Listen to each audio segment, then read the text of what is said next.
I'm 26 now, but when I turned 18, my parents kicked me out with nothing. Nearly a decade later, they came crawling back. I should have seen it coming. Looking back, there were signs everywhere.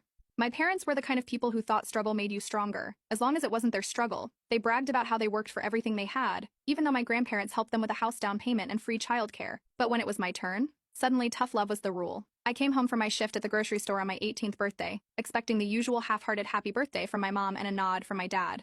Instead, I found my things packed in garbage bags on the porch. My parents stood in the doorway like bouncers at a club I wasn't allowed into. Dad's exact words, "You're an adult now. Time to be one." Mom didn't even meet my eyes.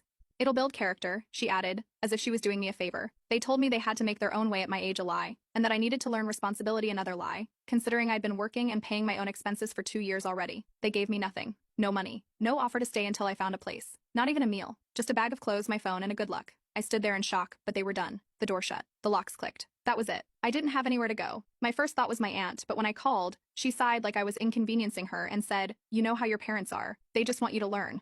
My uncle laughed and told me to figure it out. Every relative I reached out to either ignored me or fed me the same line about how my parents were teaching me responsibility. I ended up in my car. I had about $200 to my name and no plan. I parked in the back of a Walmart lot at night, cracked the window open, and tried to sleep. The first week, I kept thinking this was temporary, that any second, my mom would call and say they changed their minds, that they were just testing me. That call never came. The money ran out fast. Gas, cheap fast food, occasional showers at the gym, every dollar vanished. I learned which gas stations had the cleanest bathrooms. I learned how to make a single meal last an entire day. I learned that when people see a young girl sleeping in a car, they either pity you or pretend you don't exist. I applied everywhere. Grocery stores, fast food, retail, nothing stuck. I wasn't the only desperate person looking for work, and without an actual address, I was even lower on the list. The worst part wasn't hunger or exhaustion. It was knowing I had parents, family, a home, but none of it was mine anymore. A month later, I got lucky. A diner downtown needed a dishwasher. It was minimum wage, barely enough to survive, but it was something. The manager, an older woman named Karen, didn't ask too many questions. She let me take extra shifts, paid me under the table at first,